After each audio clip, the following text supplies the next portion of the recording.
नमस्ते सदावत्सले मातृभूमि। हम लोग चर्चा करने जा रहे हैं दिल्ली सरकार के विषय में। हम सब जानते हैं दिल्ली सरकार से मतलब केंद्र सरकार से मैं नहीं कह रहा हूँ, लोकल गवर्नमेंट। और लोकल गवर्नमेंट जो दिल्ली की है उसके पीछे के बहुत सारे किस्से कारनामे हमारे सामने आते ही रहते हैं। और वो कारनामे कुछ इस लेवल के आते रहते हैं कि साहब दिल्ली सरकार तो संतुष्ट ही नहीं होती, वो कॉन्स्टिट्यूशन पर ना विश्वास करने वाली, कॉन्स्टिट्यूशन में लिखे गए प्रावधानों पर ना चलने वाली, उसको अपनी मनमानी करनी है। वो राज्य सरकार होते हुए लोकपाल का बिल पास कर ले, वो क्या क्या न कर ले। थे हम सब जानते हैं कि वो सत्रावसान न करके सत्र को कंटिन्यू रखें और बाहर गाली देने के बजाय अब सदन को खोलकर सरकार को गाली दें। हालांकि वो पार्लियामेंट्री इम्यूनिटी है उनके पास, लेकिन अब विचार ये भी करना पड़ेगा कि पार्लियामेंट्री इम्यूनिटी कितनी होनी चाहिए, उसका भी कोई लेवल है कि कुछ भी बोलते घूमेंगे। चूंकि पार्लियामेंट के अंदर की बात संसार को सुनाई देती है, पार्लियामेंट के अंदर की या जो हाउस है, हाउस के अंदर का रिकॉर्डिंग चूंकि मार्केट में चलती है, इसलिए ये क्यों ना उस लेवल पर डिफेमेशन माना जाए। पार्लियामेंट के अंदर, हाउस के अंदर आपने बोल लिया, अगर वो बाहर क्लिप नहीं आती तब तक ही इम्यूनिटी है, या फिर इम्यूनिटी कभी भी है, आप अंदर से बोलिए और बाहर के लिए संदेश दीजिए और कुछ भी गाली देते घूमिए। खैर, केजरीवाल सरकार के, केजरीवाल जी के बारे में ये सब कुछ हम जानते ही हैं। खालिस्तानी मूवमेंट के बारे में कुमार विश्वास स्टेटमेंट दे चुके हैं। भारत तेरे टुकड़े होंगे ऐसे मामलों में वो जेएनयू में किसके साथ खड़े थे ये दिखाई दे रहा।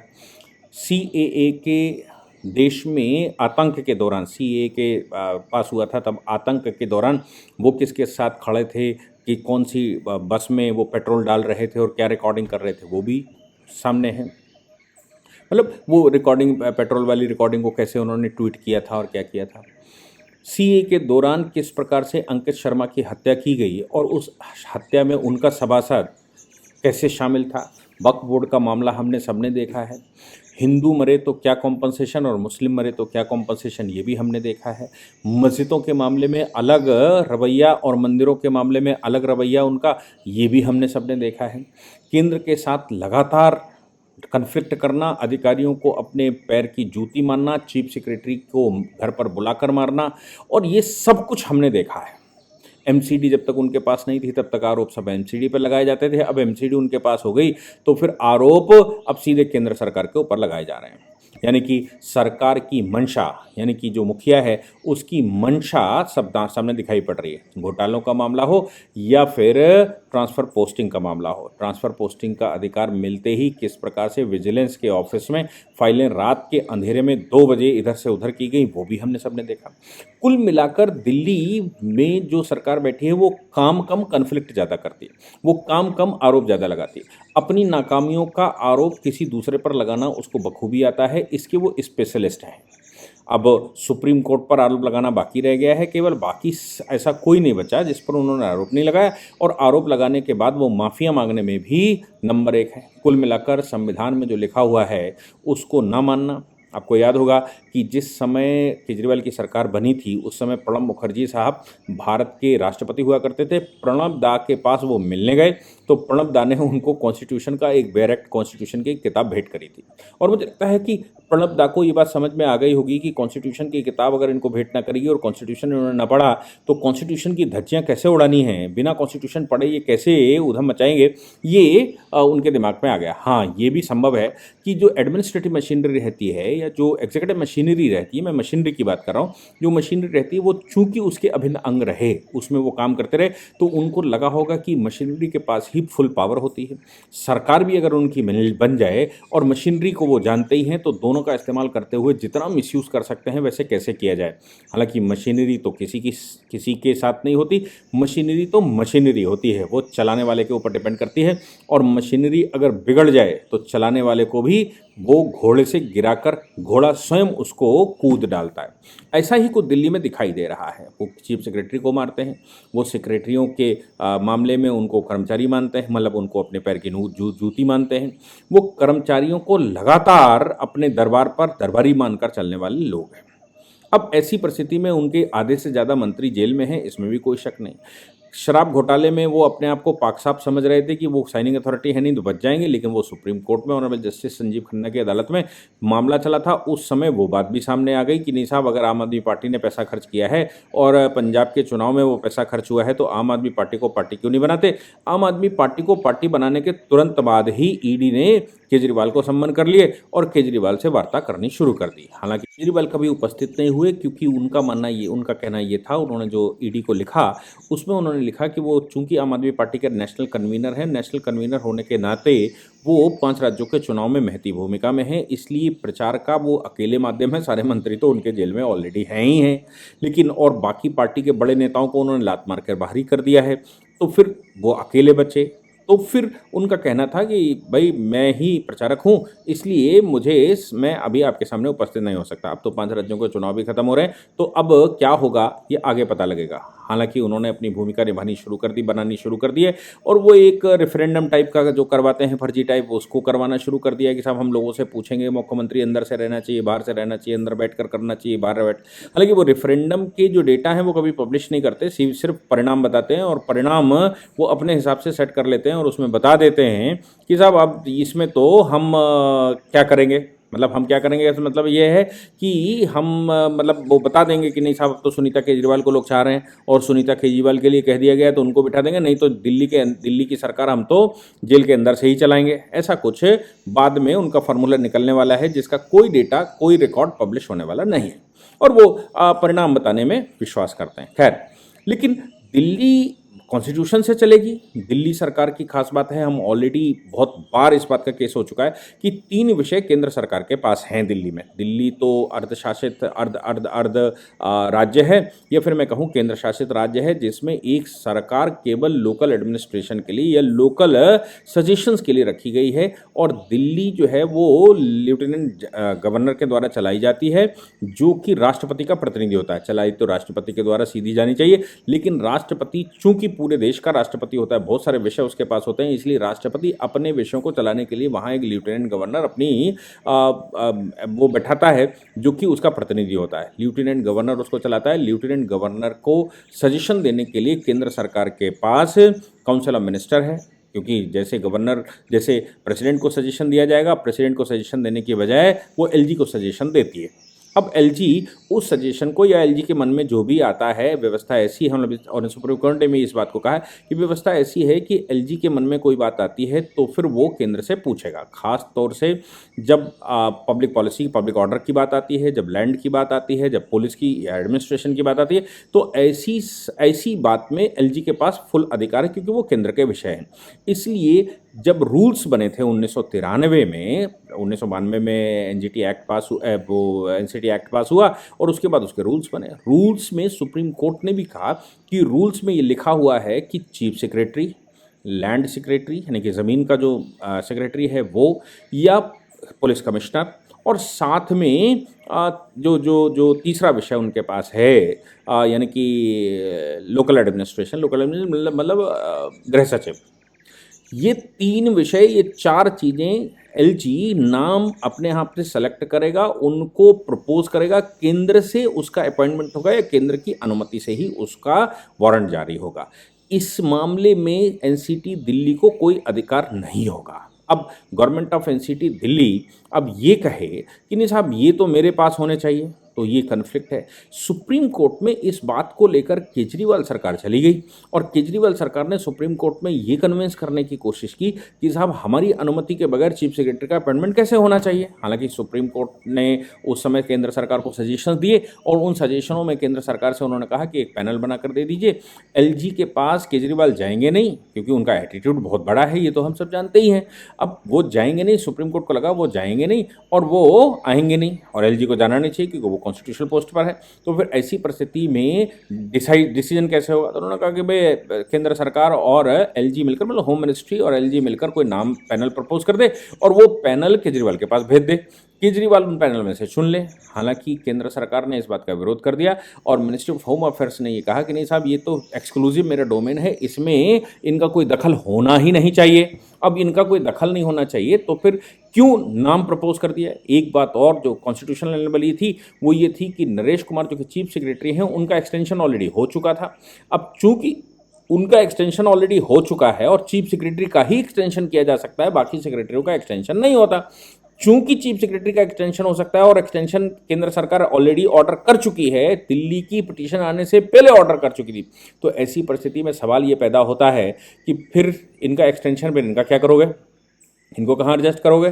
तो एक एनामली ये भी क्रिएट होगी और चीफ सेक्रेटरी से हटाकर कहीं और पोस्ट करते हैं तो फिर ये एक नया रास्ता निकल आएगा कि चीफ सेक्रेटरी रहते एक्सटेंशन दे लो, फिर उनको किसी दूसरे डिपार्टमेंट में डिप्यूटेशन पर भेज दो और फिर तो सबका ही फिर हो सकता है, फिर तो रूल्स जो बने हुए हैं वो भी कहीं ना कहीं खटमंडल में चले जाएंगे। इस ऐसी परिस्थिति में केंद्र सरकार ने कहा कि साहब हम ये कर नहीं सकते और आपको इस बात को स्वीकार करना पड़ेगा कि ये ऐसा है। इस बात को लेकर सुप्रीम कोर्ट ने केंद्र सरकार से ये कहा था, यानी कि मिनिस्ट्री ऑफ होम अफेयर्स से ये कहा था कि जो एक्सटेंशन के रूल्स हैं किसी की सर्विस एक्सटेंशन के सुपर एन्युएशन एज के बाद, तो उसके रूल्स को लेकर उसका पूरा डेटा लेकर हमारी अदालत में कोर्ट के सामने वो सारी डेटा लेकर केंद्र सरकार के सॉलिसिटर जनरल प्रेजेंट हुए और उन्होंने कहा कि साहब आज पहली बार ऐसा नहीं हो रहा है, 50 से ज़्यादा बार चीफ सेक्रेटरी का एक्सटेंशन किया जा चुका है। ये रूल्स गलत नहीं हैं, इन रूल्स में केंद्र के पास डोमेन है कि वो कर सकते हैं।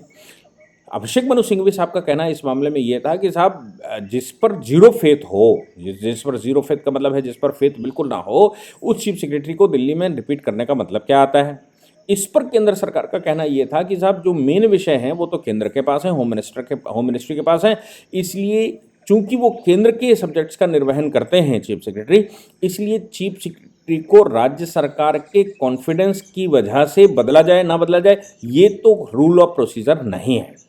और केंद्र के सब्जेक्ट अब राज्य के, आप सोचकर इसमें ये देखो कि राज्य के मन का अगर कोई चीफ सेक्रेटरी बैठा दिया जाए जिनको वो प्रपोज करें और वो केंद्र के साथ कन्फ्लिक्ट कर दे, वो लैंड के विषयों को लेकर, वो सिक्योरिटी के विषयों को लेकर, वो एडमिनिस्ट्रेशन, वो मतलब गृह मंत्रालय को लेकर, होम मिनिस्ट्री को लेकर, या फिर वो पुलिस को लेकर अगर और इंटेलिजेंस को लेकर अगर वो अपने दूसरे रास्ते पर चल देगा, तो फिर आप समझ लीजिए कि फिर एनसीटी दिल्ली के अंदर सिक्योरिटी, लॉ एंड ऑर्डर और जो उसकी इंटेलिजेंस है वो कैसे रहेगी। दिल्ली के अंदर बम फूटने की प्रक्रिया, दिल्ली के अंदर आतंक की प्रक्रिया, दिल्ली में स्पाइनेज की समस्या, दिल्ली में लोकल इंटेलिजेंस की समस्या, दिल्ली में इंटेलिजेंस की समस्या, ये सारी समस्याएं राज्य सरकार क्रिएट कर सकती है और केंद्र की सरकार को भी गिराया जा सकता है क्योंकि केंद्र के ऑफिस सारे वहाँ पर हैं। आप सोचो कि अगर राज्य सरकार इन विषयों पर मिल जाए और राष्ट्रपति भवन को घेर लिया जाए, प्रधानमंत्री हाउस को घेर लिया जाए, सेना भवन को घेर लिया जाए और होम मिनिस्ट्री को घेर लिया जाए, तो फिर सरेंडर करने के अलावा केंद्र के पास कोई सब्जेक्ट नहीं बचेगा। अगर दिल्ली का एडमिनिस्ट्रेशन किसी ऐसे हाथ में दे दिया जाए जो कि देश का ना होकर एक संप्रदाय विशेष के विषय में सोचे और अपनी सत्ता के विषय में सोचे, वो खालिस्तान मूवमेंट का सपोर्ट करने वाला हो, वो ऐसा व्यक्ति हो जो कि देश के विषय में कम अपने विषय में ज़्यादा सोचता हो और फ्री बांट कर सरकार चलाता हो, आप सोचो कि फिर कैसे कैसे केंद्र का जो ऑब्जेक्ट है पूरे देश का वो खत्म हो जाता है। 140 करोड़ में से केवल 2 करोड़ की आबादी दिल्ली में रहती, उसमें भी 50 लाख लोग इस वजह से रहते हैं क्योंकि वहाँ पर राष्ट्रीय राजधानी है।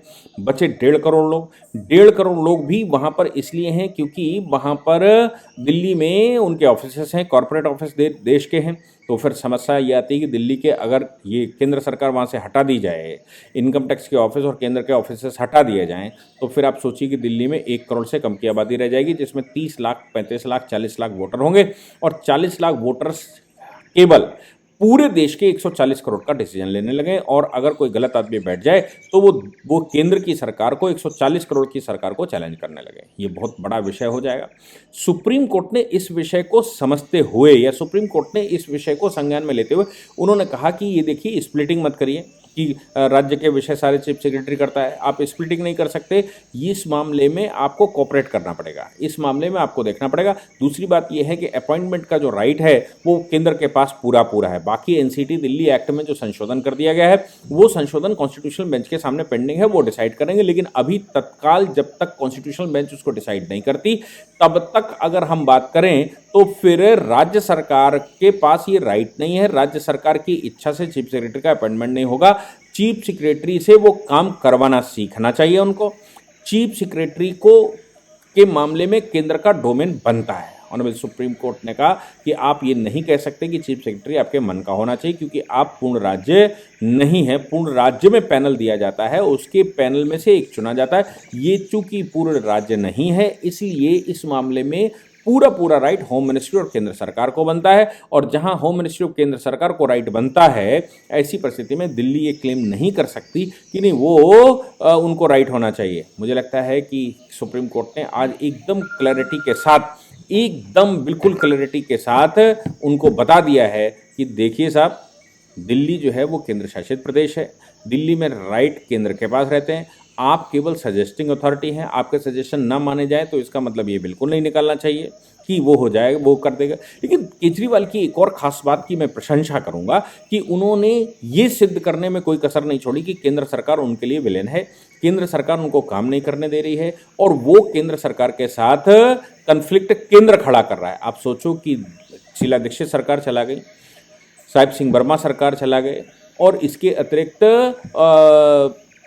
खुराना साहब सरकार चला गए, कोई कन्फ्लिक्ट कभी नहीं हुआ।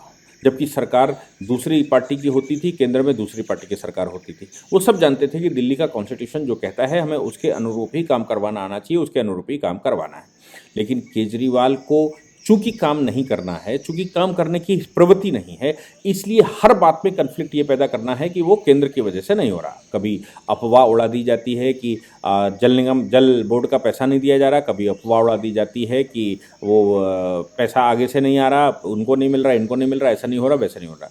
पीछे देखिए कि इन्होंने अफवाह उड़ा दी कि साहब जो सफाई कर्मचारी हैं उनका पैसा केंद्र नहीं दे रहा। अरे सफाई कर्मचारी एमसीडी का पैसा तो दिल्ली सरकार ही देती थी हमेशा।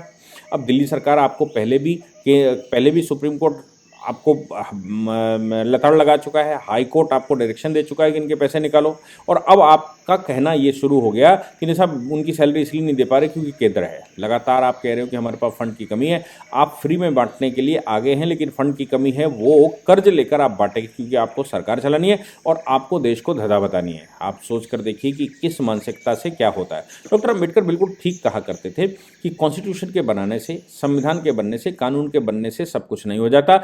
ये संविधान को इम्प्लीमेंट करने वाली जो अथॉरिटीज और सरकारें बनेंगी उनकी मंशा को भी यहाँ देखना चाहिए। अगर उनकी मंशा अच्छी नहीं है तो फिर इस कॉन्स्टिट्यूशन का कोई उपयोग नहीं हो सकता है। ये इलस्ट्रेशन अगर आपको देखना है तो आपको दिल्ली सरकार को देखना पड़ेगा।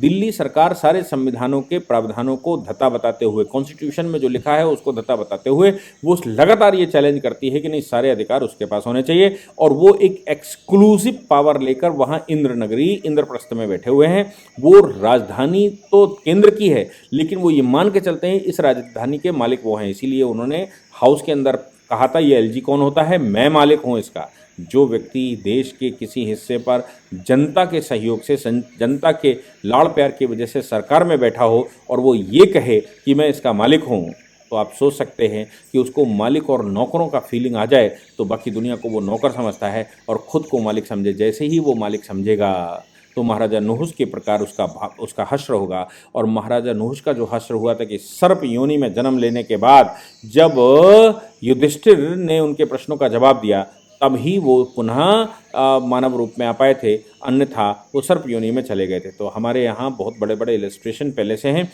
कि जिन राजाओं ने अपने आप को सर्वोपरि माना उनको श्राप ऐसा लगा कि वो सर्प योनि में चले गए, और सर्प योनि में तब तक रहे जब तक उनके द्वारा उनकी तरह का सोचने वाले वो समझ नहीं गए कि आखिर उनका रोल क्या था और उनको समझना क्या था। जिस दिन वो समझ गए उसी दिन वो मानव योनि में वापस आ गए। ये इस तरह के इलस्ट्रेशन हमारे यहाँ हैं। केजरीवाल को कैसे समझ में आएगा ये मुझे पता नहीं, लेकिन केंद्र सरकार के विषय में मतलब जो मुँह की खानी पड़ी राज्य सरकार को, वो मुँह की खाना उनके स्वभाव में आ चुका है। लेकिन वो इसको भी कैश ये कह के करवाएंगे कि सुप्रीम कोर्ट भी अब किस तरफ चल दिया है। क्या कहेंगे, क्या समझाएंगे, ये तो वही जाने। लेकिन वो कोई धूर्तता करने में, लंपटता करने में किसी प्रकार से पीछे नहीं रहते। इसीलिए मैं देश के ऐसे राजा को, छोटे राजा को लंपट राजा की भी संज्ञा देता हूँ। बाकी तो समय तय करेगा। जय हिंद, जय भारत, वंदे मातरम।